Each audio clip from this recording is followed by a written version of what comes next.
Assalamualaikum warahmatullahi wabarakatuh. Berjumpa kembali dengan Bu Ismawati ya.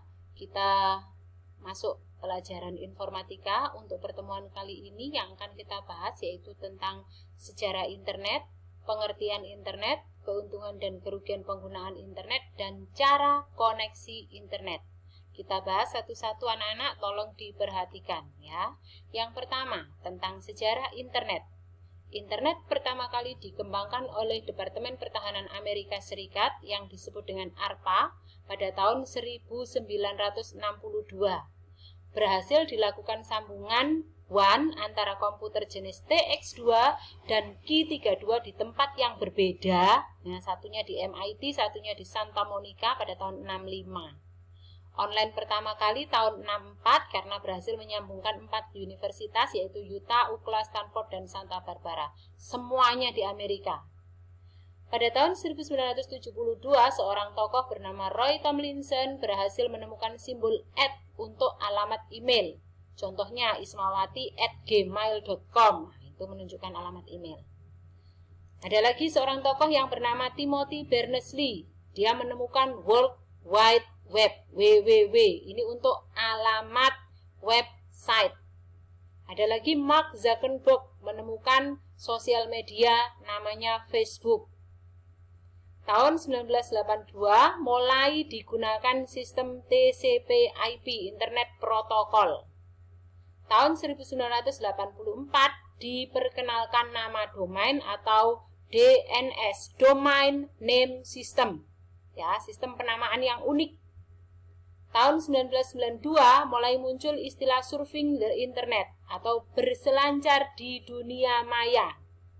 Tahun 1993 ditemukan web browser Internet Explorer dan Mosaic oleh Mark Anderson. Tahun 1994 ditemukan web browser Netscape Navigator. Pengertian internet. Internet itu adalah jaringan komputer yang menghubungkan jutaan situs. Unsur-unsur yang harus ada dalam sebuah situs yaitu yang pertama DNS atau Domain Name System. Alamat dengan nama yang unik untuk mengidentifikasi suatu website.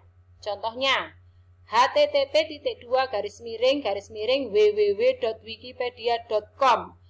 .com ini adalah DNS, Domain Name System. Kepanjangan dari komersial, maka menunjukkan bahwa Wikipedia ini adalah website yang bergerak di bidang komersial. Ya. Hosting, tempat penyewaan untuk menyimpan file dan data yang diperlukan oleh sebuah website. Contoh, Shopee. Shopee itu kan toko online, ya.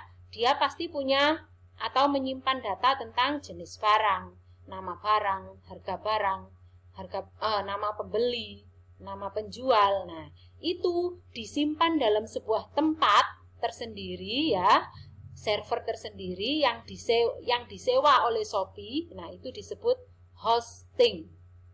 Script atau bahasa pemrograman, yaitu bahasa yang digunakan untuk menerjemahkan setiap perintah dalam website pada saat diakses oleh user. Nah, contoh skrip yang pernah kita buat yaitu dari bahasa pemrograman Scratch 2.0. Diingat-ingat materi kelas 7. Kemudian yang keempat yaitu desain web. Kualitas situs sangat ditentukan oleh kualitas desainer, tampilan sebuah website ya, tampilannya. Kalau desainernya itu profesional, pasti kualitas websitenya bagus, tampilannya pasti menarik. Yang kelima, publikasi. Pentingnya mengenalkan situs pada masyarakat melalui publikasi pada search engine. Kalau publikasinya gencar, pengunjungnya juga pasti banyak. Lanjut. Keuntungan dan kerugian penggunaan internet. Penggunaan internet ada keuntungannya, ada kerugiannya. Keuntungannya, kalian bisa melakukan komunikasi dengan biaya murah, bisa memperoleh informasi yang beragam karena sumber informasi besar, bisa mendapatkan tantangan-tantangan baru untuk berusaha, keterbukaan yang tanpa sensor, informasi-informasinya itu lebih terbuka, lebih transparan. jangkauannya yang tidak terbatas. Walaupun kalian orang desa, kalian bisa menjangkau informasi atau berbagai informasi dari belahan bumi manapun.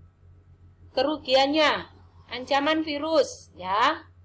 Jadi ini komputernya harus diprotek dengan antivirus. Pencurian nomor kartu kredit atau nomor rekening, hati-hati ya.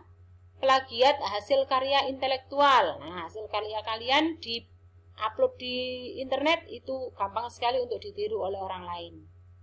Merusak mental generasi penerus bangsa dengan situs-situs yang berbau pornografi. Nah, ini harus dibentengi anak-anak. Ini kalian sendiri yang bisa membentenginya. Nah, bentengnya dengan apa? Pembentengnya adalah dengan iman dan takwa, ya. Lanjut pada cara koneksi internet anak-anak. Cara koneksi internet di sini ada 6. Bisa menggunakan saluran telepon. Nah, saluran telepon biasa yang langsung dihubungkan dengan modem. Modem dihubungkan dengan CPU. Gambarannya seperti ini anak-anak. Kemudian menggunakan jaringan LAN, yaitu menghubungkan perangkat jaringan LAN menggunakan modem pada antena pemancar atau tanpa kabel. Contoh gambarannya seperti ini. Ini server dihubungkan menggunakan kabel dengan hub.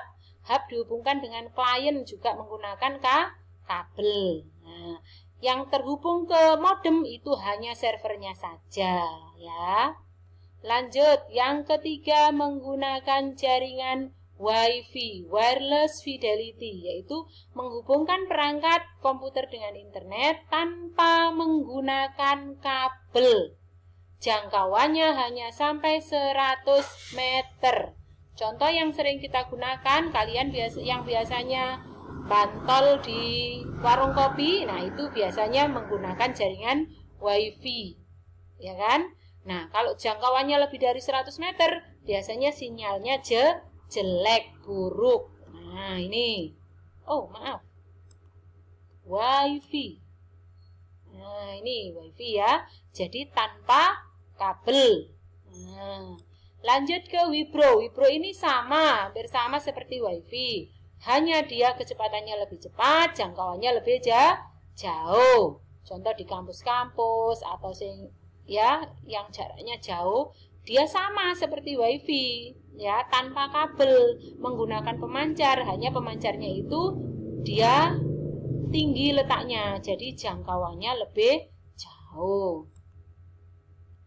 Yang kelima, menggunakan jaringan TV kabel. Nah, ini syaratnya apa? Syaratnya kalian harus berlangganan TV kabel seperti Starvision atau Indovision, ya. Ini menggunakan modem khusus dan harus adanya perangkat yang bisa terhubung baik dengan jaringan internet. Nah, biasanya pakai parabola kecil anak-anak seperti ini, ya. Tuh. Kemudian yang ke-6, menggunakan layanan 3G, 4G. Nah, umumnya digunakan mengacu pada perkembangan teknologi telepon tanpa kabel. Contohnya seperti ini anak-anak, ya. Kalian pakai HP, pakai tablet, ya kan? Nah, bedanya apa? Bedanya hanya pada kecepatannya saja, ya. Semakin tinggi maka kecepatannya akan semakin bagus. Setelah kalian memahami ini anak-anak, memahami materi tadi mulai dari sejarah internet, pengertian internet, cara koneksi internet. Nah, kalian pahami dengan baik, kemudian kerjakan tugas yang sudah Bu I share linknya di sini anak-anak ya, di GC sudah ada, yaitu yang https://bit.ly ya, yang ada di situ. Silahkan diklik, maka kalian akan ketemu layar seperti ini, tampilan seperti ini.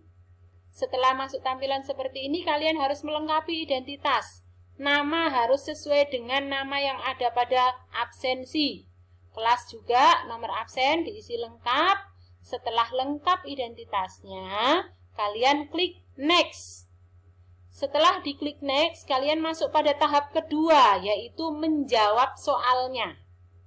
Soalnya ada 10 anak-anak, semuanya pilihan ganda. Jadi kalian tinggal memilih salah satu jawaban yang paling benar.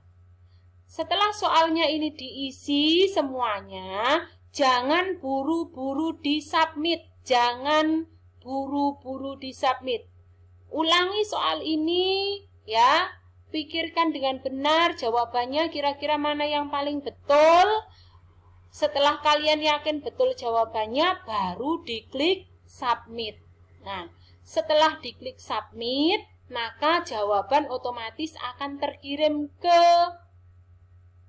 Google Drive-nya Bu Is. Nah, di sana nanti langsung ada poinnya. Kalian nanti juga bisa langsung melihat poin yang kalian hasilkan.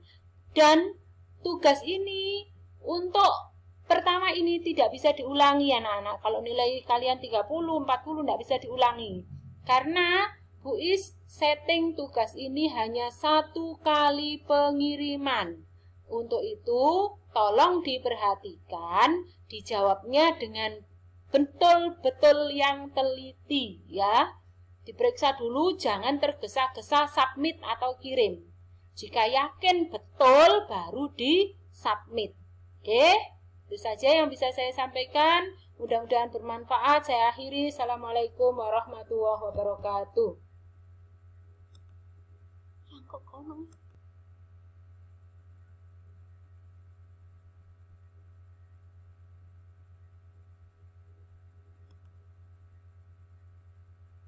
Tes.